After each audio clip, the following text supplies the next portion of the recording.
اور بلٹن کے آغاز پر اہم خبر شامل کرے ایرانی صدر ابراہیم رئیسی اور وزیر خارجہ حسین امیر اور دیگر کی نماز جنازہ تہران میں ادا کر دی گئی۔ ایرانی سپریم لیڈر آیت اللہ خامنائی نے نماز جنازہ پڑھائی۔ نماز جنازہ میں مرد و خواتین سمیت لاکھوں افراد نے شرکت کی۔ حماس کے سربراہ اسماعیل ہنیہ بھی نماز جنازہ میں شریک ہوئے۔ صدر ابراہیم رئیسی کی تدفین کل مشہد میں روضہ امام علی رضا کے احاطے میں ہوگی۔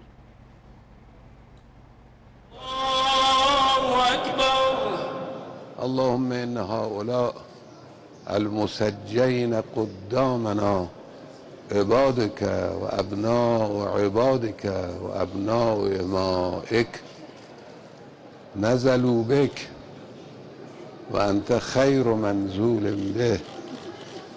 اللهم إن كانوا محسنين فزد في إحسانهم وإن كانوا مسيئين فتجاوز عنهم. اللهم إنا لا نعلم منهم إلا خيرا. اللهم إنا لا نعلم منهم إلا خيرا.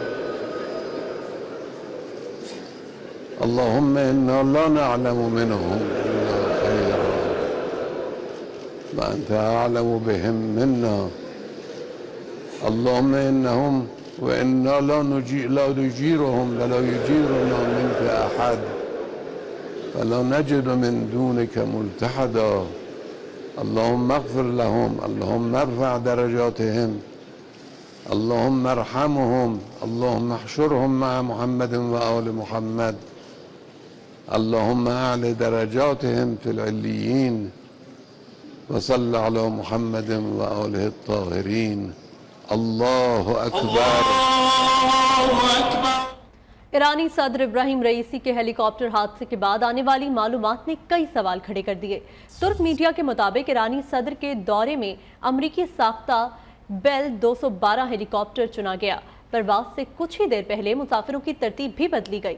دوسری جانب ایرانی اہلکار غلام حسین اسماعیل کا کہنا ہے ایرانی صدر کے ہیلی کاپٹر نے پرواز کی تو موسم ٹھیک تھا، 45 منٹ بعد بادل سے بچنے کے لیے پائلٹ نے پرواز اونچی کی، جس کے 30 سیکنڈ بعد صدر کا ہیلی کاپٹر غائب ہو گیا۔ مزید دیکھیے اس رپورٹ میں۔ پائلٹ کیوں تبدیل ہوا؟ مسافروں کی ترتیب کیوں تبدیل ہوئی؟ روسی ہیلی کاپٹر کی جگہ 45 سال پرانا امریکی ساختہ ہیلی کاپٹر کیوں استعمال ہوا؟ ایرانی صدر ابراہیم رئیسی کے ہیلی کاپٹر حادثے کے بعد آنے والی معلومات نے کئی سوال کھڑے کر دیے۔ ترک میڈیا رپورٹ کے مطابق ایرانی صدر اپنے دوروں میں روسی ساختہ ہیلی کاپٹر استعمال کرتے تھے، تاہم تبریز جانے کے لیے امریکی ساختہ بیل 212 ہیلی کاپٹر چنا گیا۔ ماضی میں پاسداران انقلاب کے اہلکاروں میں سے پائلٹ کا چناؤ کیا جاتا تھا، تاہم اس بار پائلٹ کا تعلق آرمی سے تھا۔ ایرانی ذرائع کے حوالے سے بتایا گیا کہ پرواز سے کچھ ہی دیر پہلے مسافروں کی ترتیب بھی بدلی گئی۔ وزیر خارجہ حسین امیر اور تبریز کے گورنر مالک رحمتی کو ہیلی کاپٹر نمبر 2 میں سفر کرنا تھا، مگر آخری لمحے تبریز کے پیش امام محمد الہاشم کو بھی اتار دیا گیا اور تینوں صدارتی ہیلی کاپٹر میں سوار ہوئے۔ دوسری جانب قافلے کے ایک ہیلی کاپٹر میں سوار ایرانی اہلکار غلام حسین اسماعیلی کا کہنا ہے کہ صدارتی ہیلی کاپٹر کا پائلٹ قافلے کا انچارج تھا۔ پرواز کے وقت موسم ٹھیک تھا۔ 45 منٹ بعد صدارتی پائلٹ نے بادل سے بچنے کے لیے پرواز اونچی کرنے کو کہا۔ ایرانی اہلکار کے مطابق 30 سیکنڈ بعد صدر کا ہیلی کاپٹر غائب ہو گیا۔ ہمارے پائلٹ نے قریبی تانبے کی کان پر ہیلی کاپٹر اتارا۔ غلام حسین اسماعیلی کا کہنا تھا کہ صدر کے پائلٹ وزیر خارجہ اور صدر کے محافظ کو فون کیا مگر جواب نہ ملا۔ حادثے سے متعلق انہوں نے مزید بتایا کہ نماز جمعہ کے پیش امام الہاشم نے کال اٹھائی اور بتایا کہ صدارتی ہیلی کاپٹر کو حادثہ پیش آیا ہے۔ الہاشم کی موت ہیلی کاپٹر حادثے کے کئی گھنٹوں بعد ہوئی۔ اور آپ کو بتائیں وزیر اعظم شہباز شریف آج ایک روزہ دورے پر ایران جائیں گے۔ ایرانی سپریم لیڈر سمیت نائب صدر اور وزیر خارجہ سے ملاقات کریں گے۔ شہباز شریف ایرانی صدر ابراہیم رئیسی کی وفات پر تعزیت کریں گے۔ نائب وزیر اعظم اور وزیر خارجہ اسحاق ڈار، وزیر داخلہ محسن نقوی اور وفاقی وزیر اطلاعات و نشریات بھی وزیر اعظم کے ہمراہ ہوں گے۔ حکومت کا کرغزستان واقعے پر انکوائری کمیٹی بنانے کا اعلان نائب وزیر اعظم اور وزیر خارجہ اسحاق ڈار کہتے ہیں آج ہی انکوائری کمیٹی کا نوٹیفیکیشن جاری کر دیا جائے گا۔ اس وقت کرغزستان میں پاکستانی طلبہ میں خوف و ہراس پھیلا ہوا ہے، تاہم اس وقت حالات کافی بہتر ہیں۔ پاکستانی سفیر نے بھی اس کی تصدیق کی ہے۔ سے مشورہ کر کے یہ میں نے فیصلہ کیا ہے کہ یہ فوری طور کے اوپر انکوائری کمیٹی آج یہ اس کو نوٹیفائی کر دیا جائے گا اور یہ 2 ہفتے کے اندر اندر اپنی تمام فائنڈنگز کے ڈیولپمنٹس کا بیسس کیا تھا، اسٹوڈنٹس کے ساتھ جو ہمارا مشن کتنے حد تک کامیاب ہوا اور यहाँ नौबत कैसे पहुंची, तो ये 2 हफ्ते के अंदर अपनी रिपोर्ट देगा। ये कमेटी आज हम शाम से पहले नोटिफाई कर देंगे अपने प्रोसेस को मुकम्मल करके, जो इंटरनल प्रोसेस है। कुछ सियासी खबरें शामिल करें तो वज़ीर आला पंजाब मरियम नवाज इस्लामाबाद के लिए रवाना। इस्लामाबाद में अहम हुकूमती शख्सियात से मुलाकातें करेंगी। मरियम नवाज खुसूसी तैयारी से इस्लामाबाद रवाना हुई। जाली भर्तियों के केस में चौधरी परवेज इलाही की जमानत का तहरीरी फैसला जारी। फैसले में कहा गया है प्रोसिक्यूशन की जिम्मेदारी है कि किसी मुल्जिम पर जुर्म साबित करे। प्रोसिक्यूशन किसी मुल्जिम का जुर्म साबित करने में नाकाम रही है तो अदालत मुल्जिम को जमानत पर रिहा कर सकती है। सरकारी वकील ने मुल्जिम को ज़ेरे हिरासत रखने के लिए परवेज इलाही, मोहम्मद खान भट्टी से मुबैना रिकवरी को बुनियाद पर हत्या के इज्जत कानून को पंजाब असम्बली वापस भेजने के लिए गवर्नर पंजाब को मरासला इरसाल। गवर्नर को बिल पर दस्तखत से रोकने के लिए मरासला इरसाल किया गया। मरासले के मतन में कहा गया है हत्या के इज्जत कानून के नफाज से आज़ादी इजहार का गला काट दिया गया। बिल की मंजूरी शहरियों के बुनियादी हुकूक के मुनाफी। हत्या के इज्जत के हवाले से असम्बली में बिल वापस भेजने के लिए गवर्नर पंजाब को मरासला इरसाल कर दिया गया है। उमर हयात से मजीद जान लेते हैं। उमर, बताइएगा क्या तफसीलात हैं आपके पास? जी, ये मरासला जुडिशल एक्टिविज्म पैनल के सरबराह की जानिब से गवर्नर पंजाब को भिजवाया गया और हद के इज्जत कानून को पंजाब असम्बली वापस भेजने के लिए गवर्नर पंजाब को मरासला इरसाल किया गया है। इस मरासले में कहा गया है कि हद के इज्जत का कानून आइन के आर्टिकल 19 के मुनाफी है। इस कानून के नफाज से आज़ादी इजहार राय को रोका गया जो बुनियादी हक के खिलाफ है। हद के इज्जत कानून मालूमात तक रसाई के शहरियों के हक में बड़ी रुकावट है। इस मरासले के मतन में यह भी कहा गया है कि हद के इज्जत कानून के नफाज से आज़ादी इजहार राय का गला काट दिया गया है। बिल की मंजूरी शहरियों के बुनियादी हकूक के मुनाफी है। शहरियों के बुनियादी हुकूक के मुनाफी होगी बिल की मंजूरी। उमर हयात अपडेट कर रहे थे, बहुत शुक्रिया। खबर शामिल करें चिल्ड्रन अस्पताल में डॉक्टर्स और लवाहिकीन के झगड़े की वीडियो मंजर आम पर आ गई है। मुतल्लिका शख्स के मरने के बाद डॉक्टर ने लवाहिकीन पर तशद्दुद में पहल की। लवाहिकीन के सवाल पूछने पर डॉक्टर्स ने लवाहिकीन को मारना शुरू कर दिया। मार पिटाई में पहल करने वाले डॉक्टर सड़कों पर आ गए। बेटा फौत हो गया। डॉक्टरों की FIR के बाद बाप जेल में चला गया।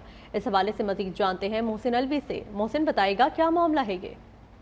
आज बिल्कुल ये चिल्ड्रन अस्पताल में वाक़या पेश आया था जहाँ पर डॉक्टर्स और एक बच्चा जो कि 9 साल बच्चा जाबाज हो गया था, उसके लवाहिकीन के दरमियान झगड़े का मामला था, जिसमें अब जो CCTV फुटेज सामने आई उसमें देखा जा सकता है कि डॉक्टर्स की जानिब से जो वालिद है बच्चे का, जो 9 साल का बच्चा फौत हुआ, उसके वालिद को मारपीट शुरू की गई। पहले उसको मारना शुरू किया, उसका जो दांत है वो तोड़ दिया। डॉक्टर मिलकर उसके ऊपर तशद्दुद करते रहे। उसके बाद बेटे के मरने के बाद जो डॉक्टर्स की जानिब से वालिद को मारने की पहल की गई। पहले मारा, फिर मुकदमा दर्ज करवाया, फिर डॉक्टर्स एहतजाज के लिए सड़कों पर निकल आए। चिल्ड्रन अस्पताल में डॉक्टरों की जानिब से मरीजों के लवाहिकीन की ये वीडियो है, जिसमें तौर पर देख सकता है कि लवाहिकीन के सवाल पूछने पर डॉक्टर्स ने लवाहिकीन को शुरू किया। बातचीत हो रही थी लेकिन डॉक्टर ने हाथ उठाया और जो हाथापाई गई। चिल्ड्रन अस्पताल में CCTV फुटेज के मुताबिक 1:40 ने अपने साथियों के साथ लवाहिकीन पर थप्पड़ बरसाए। लवाहिकीन को मारपीट के बाद उनके ऊपर मुकदमा दर्ज करवा दिया। जो बच्चा था 9 वो फौत हो गया, लेकिन उसके बाप को डॉक्टर्स की FIR के बाद गिरफ्तार कर लिया। और नहीं वाले बेटे के जनाजे में भी मुबीना तौर पर शरीक नहीं होने दिया गया, जबकि पुलिस जो है वो बाप को गिरफ्तार करके ले गई और 3 इनका रिमांड दिया। जिसके बाद एक और फुटेज सामने है जिसमें देखा जा सकता है कि डॉक्टर जो है वो कुर्सी पर बैठे हुए हैं, जबकि जो खवातीन है, जो मरने वाला बच्चा है मुबीना तौर पर उसकी वालदा और दूसरी खवातीन है वो माफी मांग रही हैं। जी ठीक है मोहसिन, बहुत होशियार, खबरदार, जाली ईमेल पैगामात पर जाती मालूमात शेयर ना करें। शहरियों को निजी बैंक के नाम पर बनाए गए जाली ईमेल एड्रेस से ईमेल्स मौसूल होने का इंकशाफ हुआ है। फ्रॉड ईमेल के जरिए जालसाज शहरियों को निजी बैंक में नए अकाउंट बन जाने की खुशखबरी देते हैं, जिसके बाद शनाख्ती कार्ड, मोबाइल नंबर्स और जाती तफसीलात मांगी जाती हैं। मजीद तफसीलात उस्मान राना से जानते हैं। जी उस्मान। जी बिल्कुल, मोबाइल फ़ोन नंबर्स पर फ्रॉड मैसेजेस के बाद अब शहरियों को निजी बैंक के नाम पर बनाए गए जाली ईमेल एड्रेस से भी ईमेल मौसूल होना शुरू हो गई हैं और ये इंकशाफ अब मुतअद्दिद लोगों की जानिब से किया जा रहा है, जिसमें फ्रॉड ईमेल के जरिए जालसाज शहरियों को निजी बैंक में नए अकाउंट बन जाने की खुशखबरी देते हैं। शहरियों से निजी बैंक की जाली ईमेल एड्रेस के जरिए शनाख्ती कार्ड, मोबाइल नंबर और ज़ाती तफसीलात जो है वो मांगी जाती हैं। इसमें यह भी बात सामने आई है कि शहरियों की तफसीलात हासिल करने के बाद जालसाज शहरियों के बैंक अकाउंट को हैक करते हैं। उस्मान अपडेट कर रहे थे, बहुत शुक्रिया। किर्गिज़स्तान से दूसरा तैयारा तलबा को लेकर पेशावर पहुंच गया। बादशाह खान एयरपोर्ट पर पहुंचने वाली दूसरी परवाज में 200 तलबा को वतन वापस लाया गया है। सूबाई वज़रा, DG, PDMA और आला हुकाम ने तलबा को खुशामदीद कहा। तलबा के वालिदैन की बड़ी तादाद भी एयरपोर्ट पर मौजूद है। PTMA के मुताबिक किर्गिस्तान में फंसे पाकिस्तानी तलबा और तालिबात की मजीद लिस्टिंग भी गूगल फॉर्म के जरिए की जा रही है। Welcome back. कराची इंटर के इम्तहानात 1 जून से होंगे। इंटर बोर्ड ने इम्तहानात 4 दिन आगे बढ़ाने की इजाज़त मांग ली है। कराची इंटर बोर्ड ने वज़ीर तालीम से इजाज़त तलब की है। कराची इंटर के इम्तहानात 1 जून से होंगे। इंटर बोर्ड ने इम्तहानात 4 दिन आगे बढ़ाने की इजाज़त मांग ली। मौसम का अहवाल शामिल करें तो मुल्क भर में गर्मी की शदीद लहर जारी है। सूरज सवा नेज़े पर आ गया। मुख्तलिफ शहरों में 27 मई तक हीट वेव का अलर्ट जारी किया गया है, जिसके मुताबिक जनूबी पंजाब और सिंध के कुछ इलाकों में पारा 50 डिग्री से भी ऊपर जा सकता है। कराची का मौसम गर्म और मरतूब है। शहर का दर्जा हरारत 39 डिग्री तक जाने का इम्कान, जबकि सिंध के दीगर शहरों में सूरज आग बरसा रहा है।